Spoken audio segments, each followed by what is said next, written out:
Such inventory really plays part on both finance, purchasing, maintenance. Inventory is costly. I mean, it is what it is. Do you need multiple APUs in inventory? Just imagine you have 2 aircraft. Do you need 4 APUs in stock? No, probably not. If we're going back to the $300,000 APU cost, you have $1.2 million of cash tied up into your shelves or your inventory. That cash, depending on your operation, can be better invested somewhere else if you have the back-end support you need. Now, if you don't have the back-end support you need, then inventory is your risk mitigation. But if you do have the support you need, then the inventory becomes a financial burden and it becomes costly. You don't want to have to go after the fact to go out and sell your inventory. You shouldn't have that much inventory. So let's kind of jump into it. The cost of inventory, if it's an operator, because there are more risks for an operator and depending where you're at in the world, it typically costs from 10 to 20% of the asset value per year.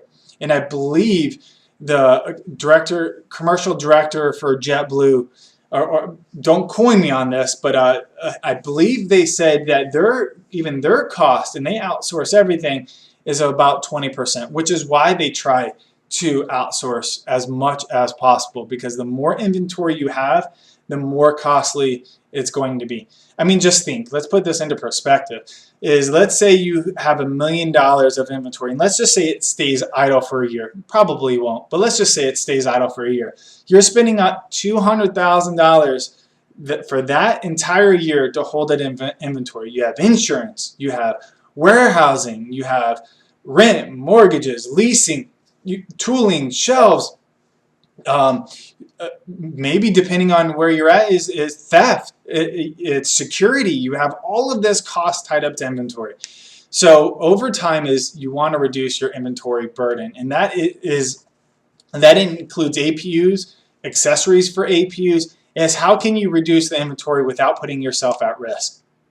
And that's really a great question for you to answer internally. Maybe you have a meeting against it, is how can you not invest so much in inventory but mitigate your risk and take that to your team. Is now, if you can, is outsource your safety stock. Why? Because if you're outsourcing that reliability and you're outsourcing the inventory, is now that inventory isn't carried on your books. Is now that $1.2 million can be reinvested into your operation. Now you don't have to deal with it, as long as you have that trusted material partner that you can outsource to. If not, inventory becomes critically important. But if you do, outsourcing is a really, really great strategy. They can stock the APU. So let's say you have a need in the next 6 months for your APU, is they will have it ready when you need it.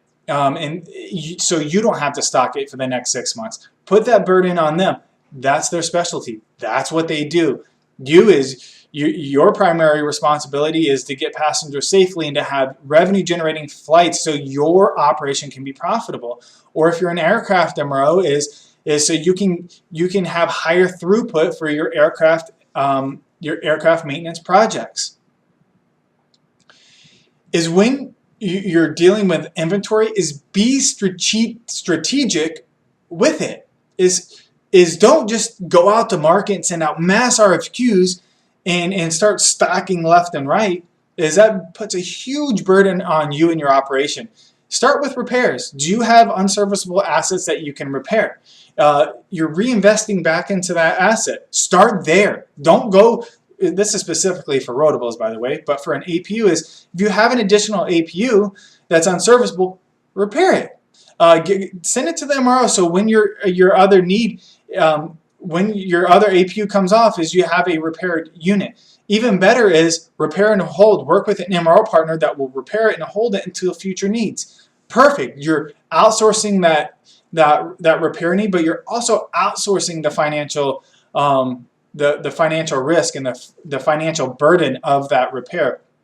is if you need something urgent, do an exchange. Either flat rate or exchange plus cost, whatever it might be. As long as your APU isn't BER or incredibly costly, you're still going to save money on an exchange. It doesn't matter. At the end of the day, it's still going to be a percent plus the repair cost, which typically is a lot less than an outright price. So exchange or do a simple loan.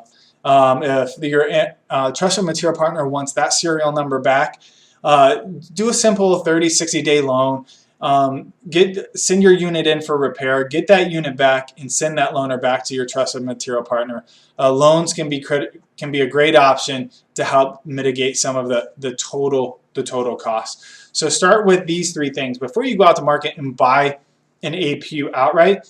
Let's focus on repairs, exchanges, and loans. And then, if none of that makes sense for your operation, then start processing a possible outright price.